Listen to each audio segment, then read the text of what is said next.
Sa puntong ito, kausapin natin sa linya ng ating telepono si Transportation Secretary Arthur Tugade. Magandang umaga po sa inyo, Secretary Tugade.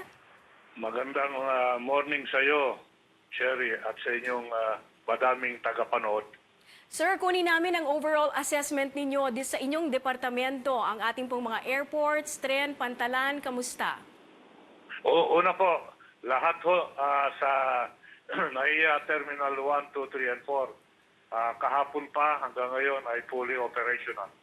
Yung MRT, yung LRT1, at yung PNR na kung saan, nabanggit namin kahapon na baka hindi operational ngayon, ngayong araw ho na ito ay nag-umpisang maging operational. Yung sa mga pantalan ay operational ho lahat. Suspendido ho muna ang operation ng Clark Airport. Sa lahat ho na kilos na ginagawa namin at desisyon na ginagawa namin, the primary consideration is the safety, security, and comfort of the riding public.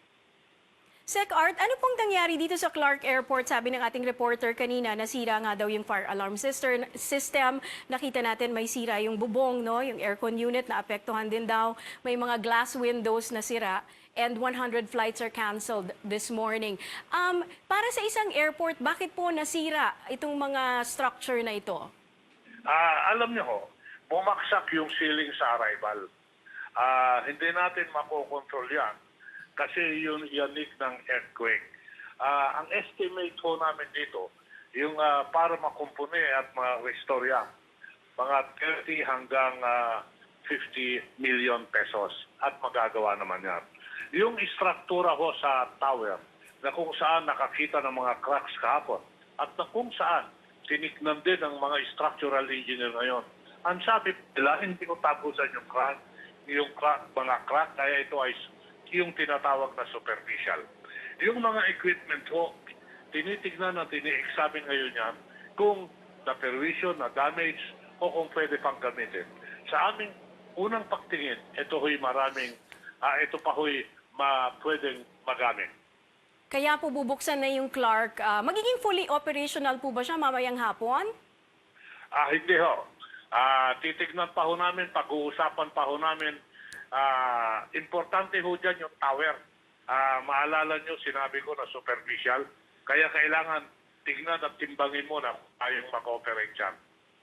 Okay, meron pong mga sitwasyon. We had a reporter kanina from Clark Airport. Meron daw mga pasahero na kagabi pa nandoon and hindi daw hotel ng kanilang mga airlines. Is there anything that maybe the Department of Transportation can do about this? Kahapon ho, nakipagpulong ako kagabi sa mga representative ng airlines. Kasama na po dyan yung mga international carriers na kung saan nakapagsundo kami na una, titignan namin kung pwede silang mag-shuttle papuntang para umalis sa NAIA. Pangalawa, sa pagbibigay ng shuttle services, bibigyan mo sila ng konting pangpainit ng tiyan, pangpainit ng sikmura.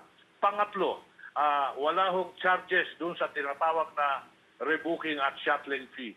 Ang pangapat, at lahat yan, kailangan ang comfort at pasensya na ibibigay namin sa mga pasahero ay dapat ibigay.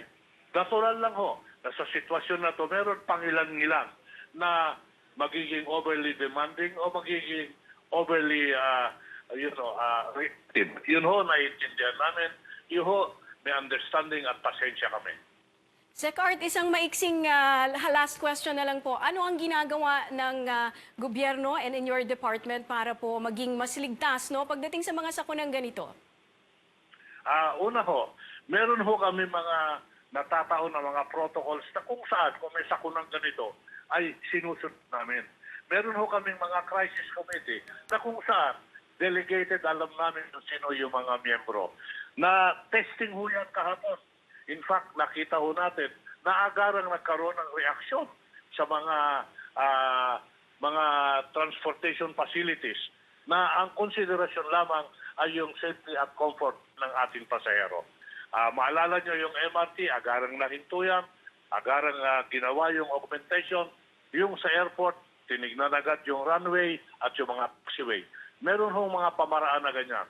Ngayon, nakakita ho kami ng mga ibang pamaraan o panuntunan na dapat paigtingin pa namin kung sakasakaling darating ang mga sakunang kagaya nito. Okay, maraming salamat po, Transport Secretary Art Tugade.